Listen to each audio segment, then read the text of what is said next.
Along the shore the cloud waves break, the twin suns sink behind the lake, the shadows lengthen in Carcosa. Strange is the night where the black stars rise, and strange moons circle through the skies, but stranger still is lost Carcosa. Songs that the Hyades shall sing, where flap the tatters of the king, must die unheard in dim Carcosa. Song of my soul, my voice is dead. Die thou unsung as tears unshed shall dry and die in lost Carcosa. Casilda's Song in The King in Yellow, Act 1, Scene 2. The Mask, by Robert W. Chambers. Read by Adriel Brandt. Camilla. You, sir, should unmask. Stranger. Indeed. Casilda. Indeed, it's time. We all have laid aside disguise but you. Stranger. I wear no mask. Camilla, terrified, aside to Casilda. No mask! No mask! The King in Yellow, Act 1, Scene 2. 1.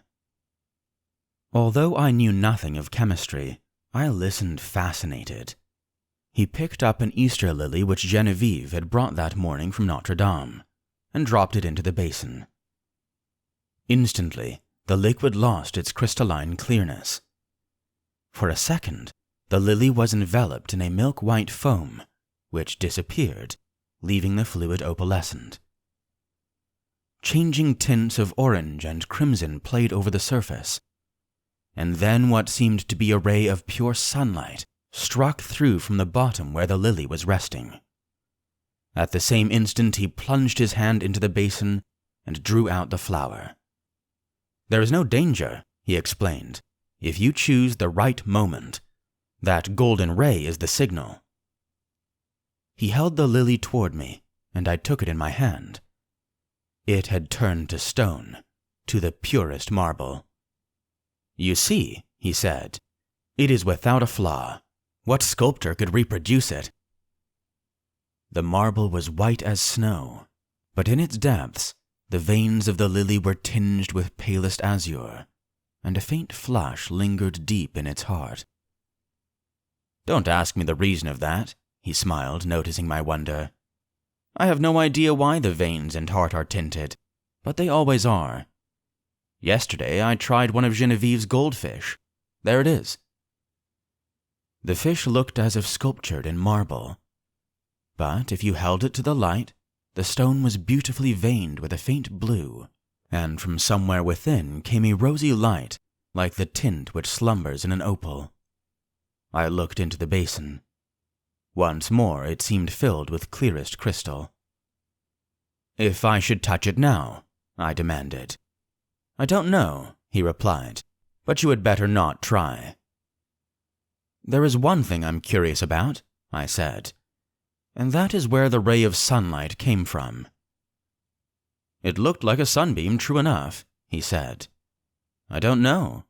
It always comes when I immerse any living thing. Perhaps, he continued, smiling, perhaps it is the vital spark of the creature escaping to the source from whence it came. I saw he was mocking, and threatened him with a maul stick, but he only laughed and changed the subject. Stay to lunch. Genevieve will be here directly. I saw her going to early mass, I said, and she looked as fresh and sweet as that lily, before you destroyed it. Do you think I destroyed it? Said Boris gravely. Destroyed, preserved, how can we tell? We sat in the corner of a studio near his unfinished group of The Fates. He leaned back on the sofa, twirling a sculptor's chisel and squinting at his work.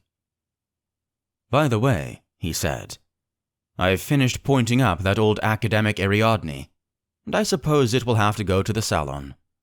It's all I have ready this year, but after the success the Madonna brought me, I feel ashamed to send a thing like that. The Madonna, an exquisite marble for which Genevieve had sat, had been the sensation of last year's salon. I looked at the Ariadne, It was a magnificent piece of technical work, but I agreed with Boris that the world would expect something better of him than that. Still, it was impossible now to think of finishing in time for the salon, that splendid, terrible group half shrouded in the marble behind me. The fates would have to wait. We were proud of Boris Ivan. We claimed him and he claimed us, on the strength of his having been born in America, although his father was French and his mother was a Russian. Everyone in the Beaux-Arts called him Boris, and yet there were only two of us whom he addressed in the same familiar way, Jack Scott and myself. Perhaps my being in love with Genevieve had something to do with his affection for me, not that it had ever been acknowledged between us. But after all was settled, and she had told me with tears in her eyes that it was Boris whom she loved, I went over to his house and congratulated him. The perfect cordiality of that interview did not deceive either of us, I always believed, although to one at least it was a great comfort. I do not think he and Genevieve ever spoke of the matter together, but Boris knew. Genevieve was lovely. The Madonna-like purity of her face might have been inspired by the Sanctus in Gounod's Mass. But I was always glad when she changed that mood for what we called her April maneuvers. She was often as variable as an April day. In the morning, grave, dignified, and sweet. At noon, laughing, capricious. At evening, whatever one least expected. I preferred her so, rather than in that Madonna-like tranquility which stirred the depths of my heart. I was dreaming of Genevieve when he spoke again. "What do you think of my discovery, Alec?" "I think it wonderful. I shall make no use of it, you know, beyond satisfying my own curiosity so far as may be, and the secret will die with me." "It would be rather a blow to sculpture, would it not? We painters lose more than we ever gain by photography." Boris nodded, playing with the edge of the chisel. "This new, vicious discovery would corrupt the world of art. No, I shall never confide the secret to anyone," he said slowly. It would be hard to find anyone less informed about such phenomena than myself. But, of course, I had heard of mineral springs so saturated with silica that the leaves and twigs which fell into them were turned to stone after a time. I dimly comprehended the process, how the silica replaced the vegetable matter atom by atom, and the result was a duplicate of the object in stone. This, I confess, had never interested me greatly, and as for the ancient fossils thus produced, they disgusted me. Boris, it appeared, feeling curiosity instead of repugnance, had investigated the subject, and had accidentally stumbled on a solution, which, attacking the immersed object with a ferocity unheard of, in a second, did the work of years. This was all I could make out of the strange story he had just been telling me. He spoke again after a long silence. "I am almost frightened when I think what I have found. Scientists would go mad over the discovery. It was so simple, too. It discovered itself. When I think of that formula, and that new element precipitated in metallic scales—" "What new element?" "Oh, I haven't thought of naming it, and I don't believe I ever shall. There are enough precious metals now in the world to cut throats over." I pricked up my ears. "Have you struck gold, Boris?" "No, better." "But see here, Alec," he laughed, starting up. "You and I have all we need in this world. Ah, how sinister and covetous you look already." I laughed too, and told him I was devoured by the desire for gold, and we had better talk of something else. So when Genevieve came in shortly after, we had turned our backs on alchemy. Genevieve was dressed in silvery gray from head to foot. The light glinted along the soft curves of her fair hair as she turned her cheek to Boris. Then she saw me and returned my greeting. She had never before failed to blow me a kiss from the tips of her white fingers, and I promptly complained of the omission. She smiled and held out her hand, which dropped almost before it had touched mine. Then she said, looking at Boris, "You must ask Alec to stay for luncheon. This also was something new. She had always asked me herself until today. "I did," said Boris shortly. "And you said yes, I hope." She turned to me with a charming conventional smile. I might have been an acquaintance of the day before yesterday. I made her a low bow. "J'avais bien l'honneur, madame." But refusing to take up our usual bantering tone, she murmured a hospitable commonplace and disappeared. Boris and I looked at one another. "I had better go home, don't you think?" I asked. "Hanged if I know," he replied frankly. While we were discussing the advisability of my departure, Genevieve reappeared in the doorway without her bonnet. She was wonderfully beautiful, but her color was too deep, and her lovely eyes were too bright. She came straight up to me and took my arm. "Luncheon is ready." Was I cross, Alec? I thought I had a headache, but I haven't. "Come here, Boris." And she slipped her other arm through his. "Alec knows that after you, there is no one in the world whom I like as well as I like him. So if he sometimes feels snubbed, it won't hurt him." "À la bonne heure," I cried. "Who says there are no thunderstorms in April?" "Are you ready?" chanted Boris. "I ready." And arm in arm we raced into the dining room, scandalizing the servants. After all, we were not so much to blame. Genevieve was 18, Boris was 23, and I not quite 21. 2. Some work that I was doing about this time, on the decorations for Genevieve's boudoir, kept me constantly at the quaint little hotel in the Rue Saint-Cécile. Boris and I in those days labored hard, but as we pleased, which was fitfully, and we all three, with Jack Scott, idled a great deal together. One quiet afternoon, I had been wandering alone over the house, examining curios, prying into odd corners, bringing out sweetmeats and cigars from strange hiding places, and at last I stopped in the bathing room. Boris, all over clay, stood there washing his hands. The room was built of rose-colored marble excepting the floor, which was tessellated in rose and gray. In the center was a square pool sunken below the surface of the floor. Steps led down into it. Sculptured pillars supported a frescoed ceiling. A delicious marble Cupid appeared to have just alighted on his pedestal at the upper end of the room. The whole interior was Boris's work and mine. Boris, in his working clothes of white canvas, scraped the traces of clay and red modeling wax from his handsome hands, and coquetted over his shoulder with the Cupid. "I see you," he insisted. "Don't try to look the other way and pretend not to see me. You know who made you, little humbug." It was always my role to interpret Cupid's sentiments in these conversations, and when my turn came, I responded in such a manner that Boris seized my arm and dragged me toward the pool, declaring he would duck me.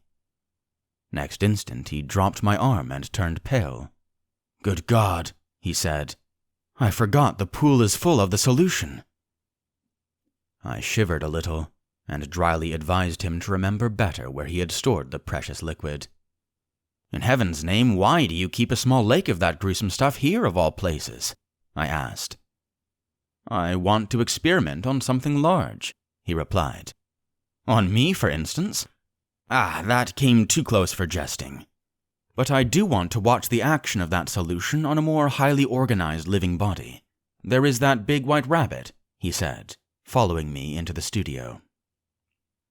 Jack Scott, wearing a paint-stained jacket, came wandering in, appropriated all the oriental sweetmeats he could lay his hands on, looted the cigarette case, and finally he and Boris disappeared together to visit the Luxembourg Gallery, where a new silver bronze by Rodin and a landscape of Monet's were claiming the exclusive attention of artistic France. I went back to the studio and resumed my work. It was a Renaissance screen, which Boris wanted me to paint for Genevieve's boudoir. But the small boy who was unwillingly dawdling through a series of poses for it, today refused all bribes to be good. He never rested an instant in the same position, and inside of 5 minutes, I had as many different outlines of the little beggar. "Are you posing or are you executing a song and dance, my friend?" I inquired. "Whichever Monsieur pleases," he replied with an angelic smile. Of course I dismissed him for the day, and of course I paid him for the full time, that being the way we spoil our models. After the young imp had gone, I made a few perfunctory daubs at my work, but was so thoroughly out of humor that it took me the rest of the afternoon to undo the damage I had done. So at last I scraped my palette, stuck my brushes in a bowl of black soap, and strolled into the smoking room. I really believe that, excepting Genevieve's apartments, no room in the house was so free from the perfume of tobacco as this one. It was a queer chaos of odds and ends, hung with threadbare tapestry. A sweet-toned old spinet in good repair stood by the window. There were stands of weapons, some old and dull, others bright and modern, festoons of Indian and Turkish armor over the mantel, 2 or 3 good pictures, and a pipe rack. It was here that we used to come for new sensations in smoking. I doubt if any type of pipe ever existed which was not represented in that rack. When we had selected one, we immediately carried it somewhere else and smoked it. For the place was, on the whole, more gloomy and less inviting than any in the house. But this afternoon, the twilight was very soothing. The rugs and skins on the floor looked brown and soft and drowsy. The big couch was piled with cushions. I found my pipe and curled up there for an unaccustomed smoke in the smoking room. I had chosen one with a long, flexible stem, and lighting it, fell to dreaming. After a while it went out, but I did not stir. I dreamed on, and presently fell asleep. I awoke to the saddest music I had ever heard. The room was quite dark. I had no idea what time it was. A ray of moonlight silvered one edge of the old spinet, and the polished wood seemed to exhale the sounds as perfume floats above a box of sandalwood. Someone rose in the darkness and came away weeping quietly, and I was fool enough to cry out, "Genevieve!" She dropped at my voice, and I had time to curse myself while I made a light and tried to raise her from the floor. She shrank away with a murmur of pain. She was very quiet and asked for Boris. I carried her to the divan and went to look for him, but he was not in the house, and the servants were gone to bed. Perplexed and anxious, I hurried back to Genevieve. She lay where I had left her, looking very white. "I can't find Boris nor any of the servants," I said. "I know," she answered faintly. "Boris has gone to Ept with Mr. Scott. I did not remember when I sent you for him just now. But he can't get back in that case before tomorrow afternoon. And... are you hurt? Did I frighten you into falling? What an awful fool I am, but I was only half awake. Boris thought you had gone home before dinner. Do please excuse us for letting you stay here all this time." "I have had a long nap," I laughed. So sound that I did not know whether I was still asleep or not when I found myself staring at a figure that was moving toward me, and called out your name. "Have you been trying the old spinet? You must have played very softly." I would tell 1,000 more lies worse than that one to see the look of relief that came into her face. She smiled adorably and said in her natural voice, "Alec, I tripped on that wolf's head, and I think my ankle is sprained. Please call Marie and then go home." I did as she bade me, and left her there when the maid came in. 3. At noon next day, when I called, I found Boris walking restlessly about his studio. "Genevieve is asleep just now," he told me. "The sprain is nothing, but why should she have such a high fever? The doctor can't account for it, or else he will not," he muttered. "Genevieve has a fever?" I asked. "I should say so, and has actually been a little light-headed at intervals all night. The idea! Gay little Genevieve without a care in the world.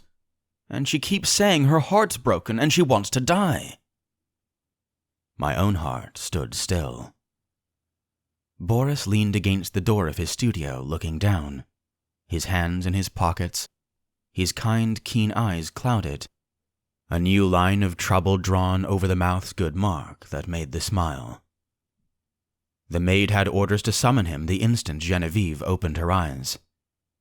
We waited, and Boris, growing restless, wandered about, fussing with modeling wax and red clay. Suddenly he started for the next room. "Come and see my rose-colored bath full of death," he cried. "Is it death?" I asked, to humor his mood. "You are not prepared to call it life, I suppose," he answered. As he spoke, he plucked a solitary goldfish squirming and twisting out of its globe. "We'll send this one after the other, wherever that is," he said. There was a feverish excitement in his voice.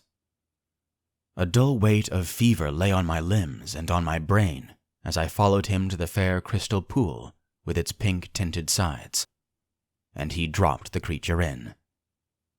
Falling, its scales flashed with a hot orange gleam in its angry twistings and contortions. The moment it struck the liquid, it became rigid and sank heavily to the bottom.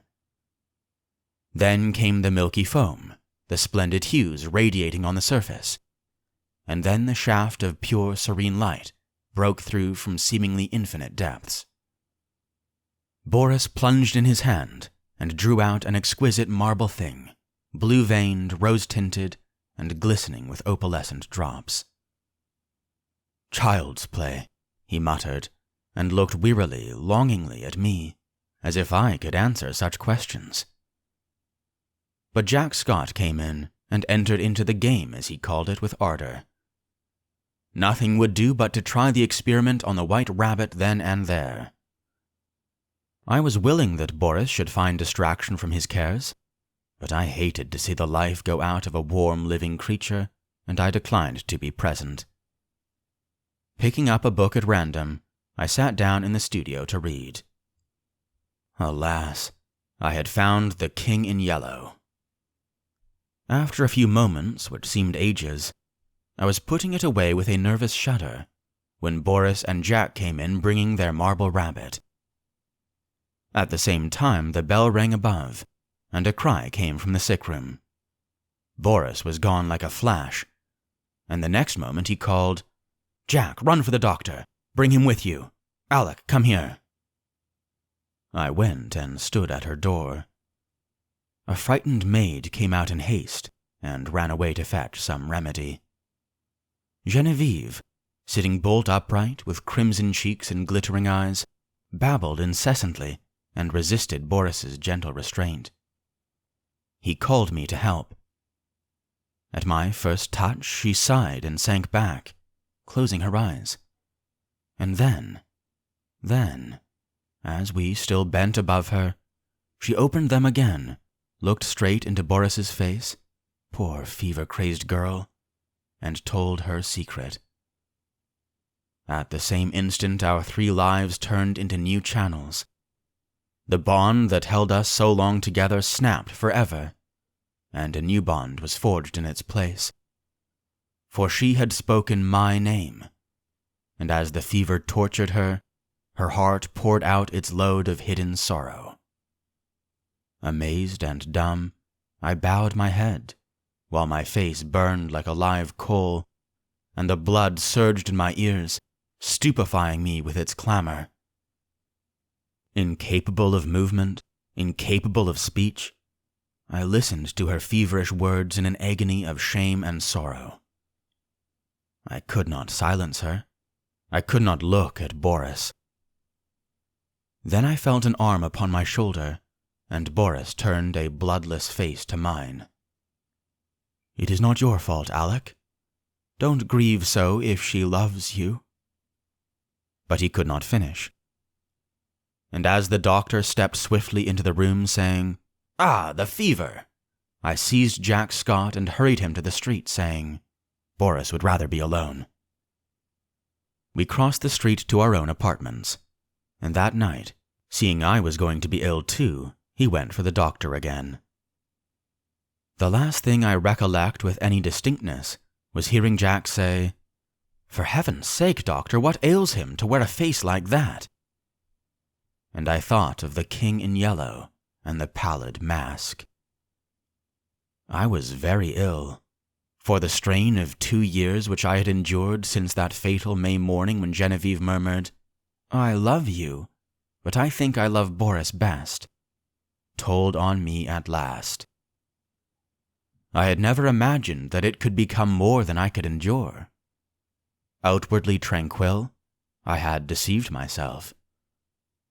Although the inward battle raged night after night, and I, lying alone in my room, cursed myself for rebellious thoughts unloyal to Boris and unworthy of Genevieve, the morning always brought relief, and I returned to Genevieve and to my dear Boris with a heart washed clean by the tempests of the night.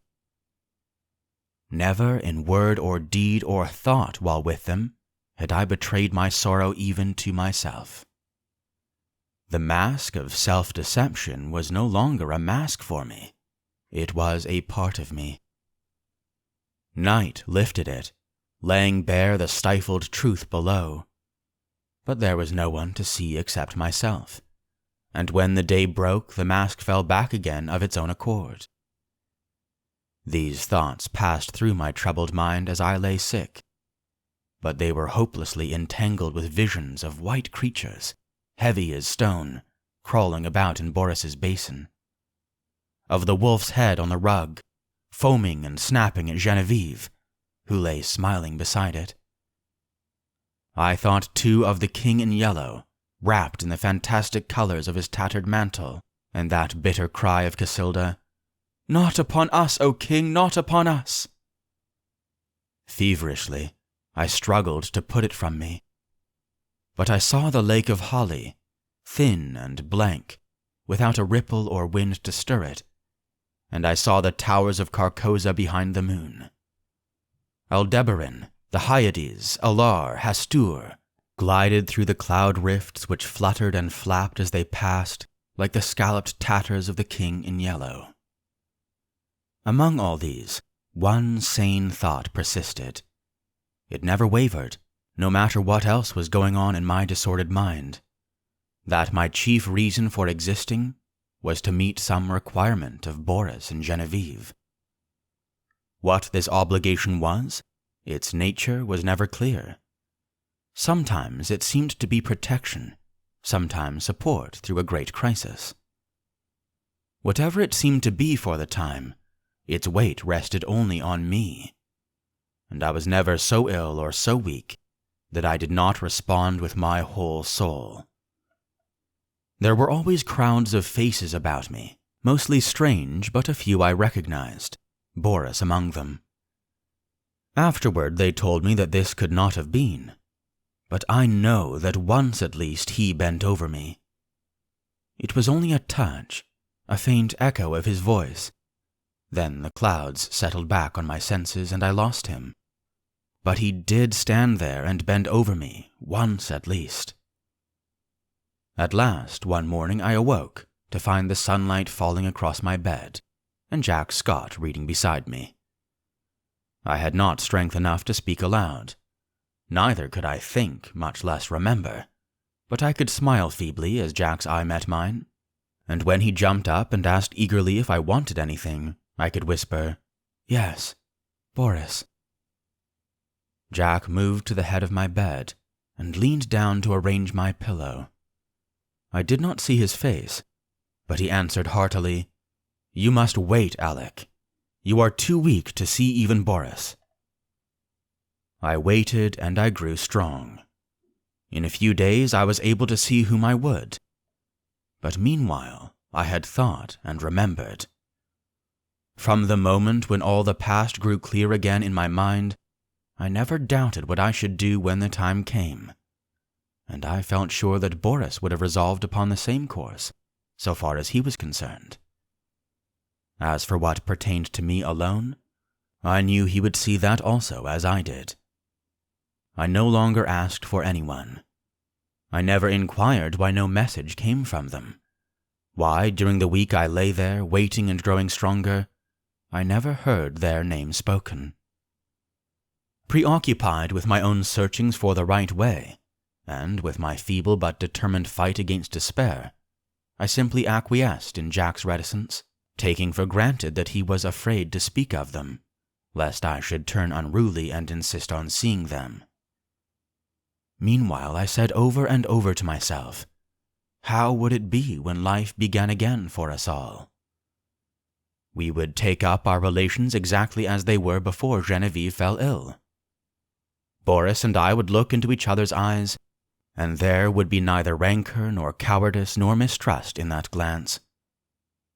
I would be with them again for a little while in the dear intimacy of their home, and then, without pretext or explanation, I would disappear from their lives forever. Boris would know. Genevieve.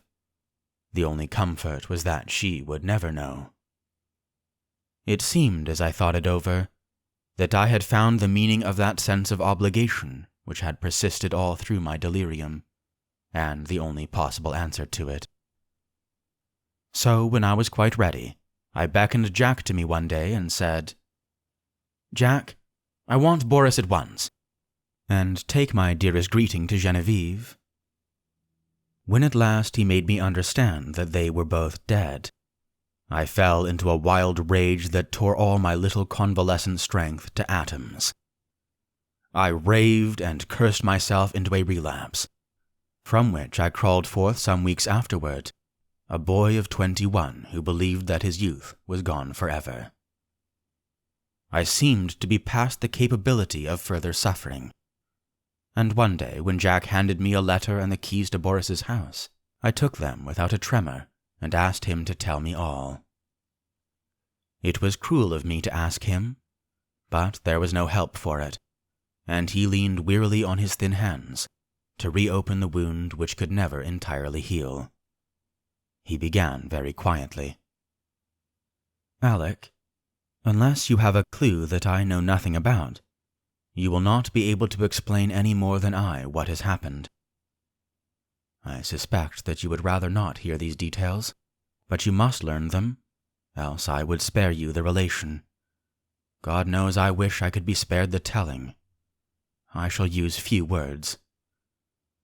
That day, when I left you in the doctor's care and came back to Boris, I found him working on the fates. Genevieve, he said, was sleeping under the influence of drugs. She had been quite out of her mind, he said. He kept on working, not talking any more, and I watched him. Before long, I saw that the third figure of the group, the one looking straight ahead, out over the world, bore his face. Not as you ever saw it, but as it looked then and to the end. This is one thing for which I should like to find an explanation, but I never shall. Well, he worked, and I watched him in silence, and we went on that way until nearly midnight. Then we heard the door open and shut sharply, and a swift rush in the next room. Boris sprang through the doorway and I followed, but we were too late. She lay at the bottom of the pool, her hands across her breast. Then Boris shot himself through the heart. Jack stopped speaking. Drops of sweat stood under his eyes, and his thin cheeks twitched. I carried Boris to his room. Then I went back and let that hellish fluid out of the pool, and turning on all the water, washed the marble clean of every drop. When at length I dared descend the steps, I found her lying there as white as snow. At last, when I had decided what was best to do, I went into the laboratory, and first emptied the solution in the basin into the waste pipe. Then I poured the contents of every jar and bottle after it. There was wood in the fireplace, so I built a fire, and breaking the locks of Boris's cabinet, I burnt every paper, notebook, and letter that I found there. With a mallet from the studio, I smashed to pieces all the empty bottles. Then, loading them into a coal scuttle, I carried them to the cellar and threw them over the red-hot bed of the furnace. 6 times I made the journey, and at last, Not a vestige remained of anything which might again aid in seeking for the formula which Boris had found. Then at last I dared call the doctor. He is a good man, and together we struggled to keep it from the public. Without him I never could have succeeded. At last we got the servants paid and sent away into the country, where old Rosier keeps them quiet with stories of Boris's and Genevieve's travels in distant lands, from whence they will not return for years. We buried Boris in the little cemetery of Sèvres. The doctor is a good creature, and knows when to pity a man who can bear no more. He gave his certificate of heart disease and asked no questions of me. Then, lifting his head from his hands, he said, "Open the letter, Alec. It is for us both." I tore it open. It was Boris's will, dated a year before. He left everything to Genevieve, and in case of her dying childless, I was to take control of the house in the Rue Saint-Cécile, and Jack Scott the management at Ept. On our deaths, the property reverted to his mother's family in Russia, with the exception of the sculptured marbles executed by himself. These he left to me. The page blurred under our eyes, and Jack got up and walked to the window. Presently he returned and sat down again. I dreaded to hear what he was going to say, but he spoke with the same simplicity and gentleness.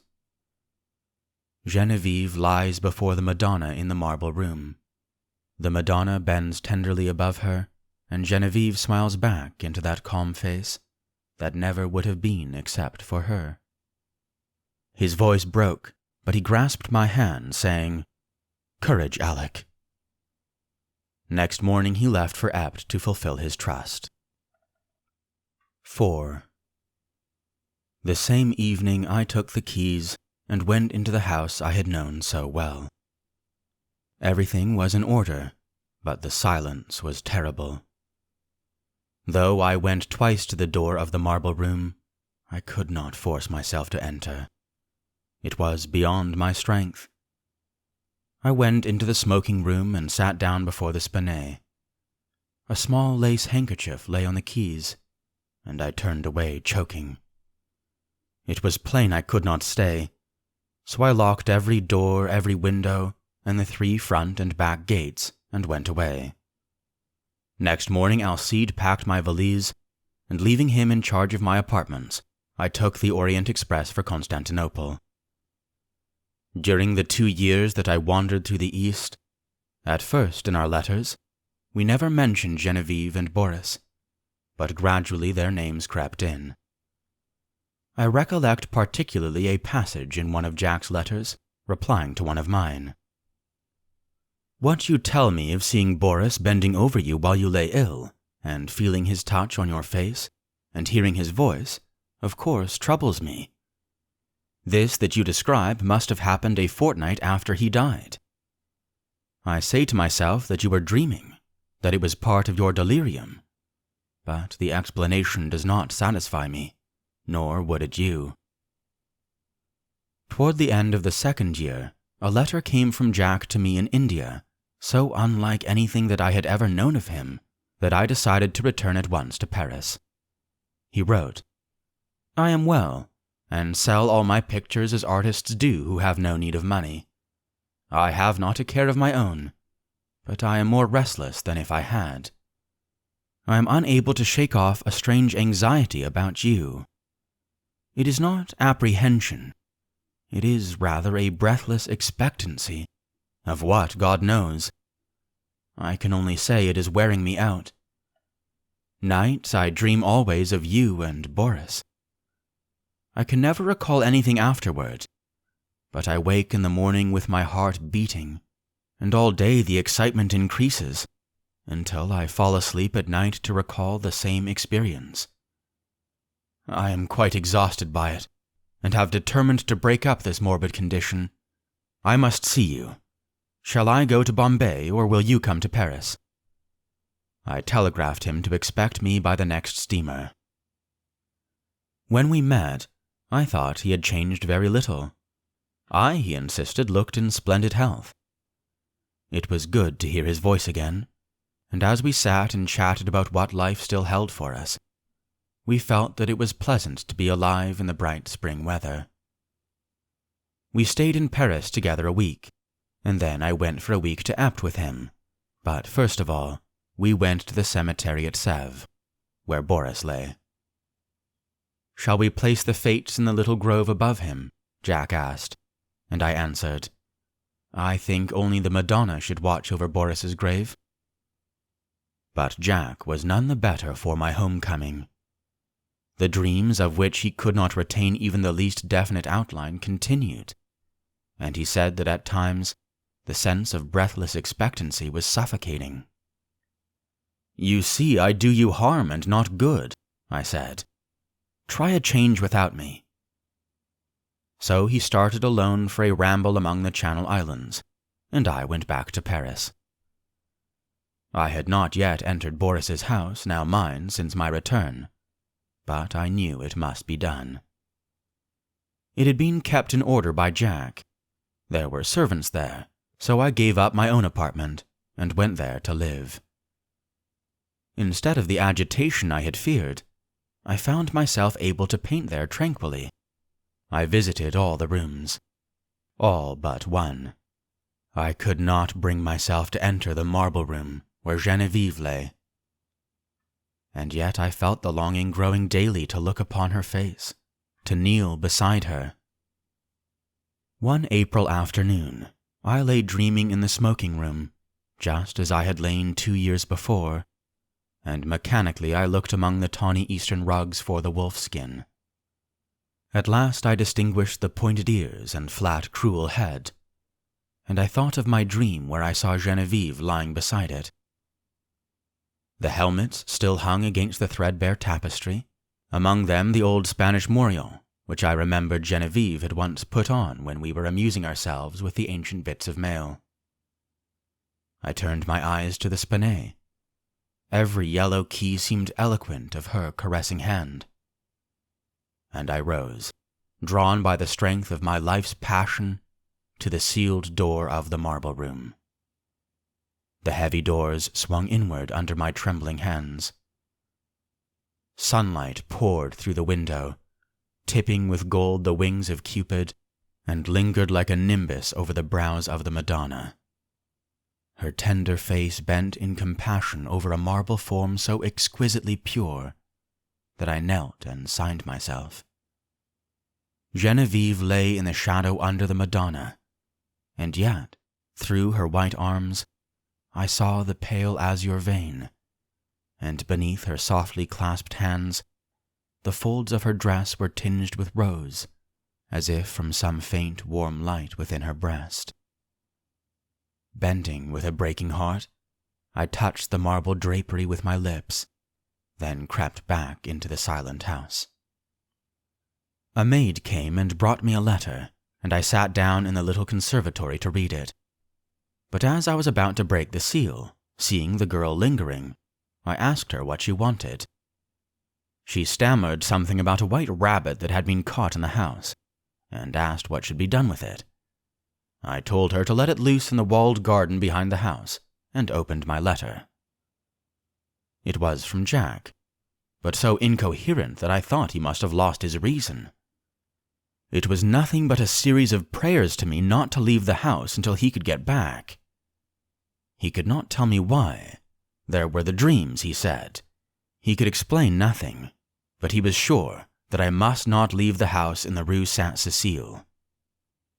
As I finished reading, I raised my eyes and saw the same maidservant standing in the doorway, holding a glass dish in which 2 goldfish were swimming. "Put them back into the tank, and tell me what you mean by interrupting me," I said.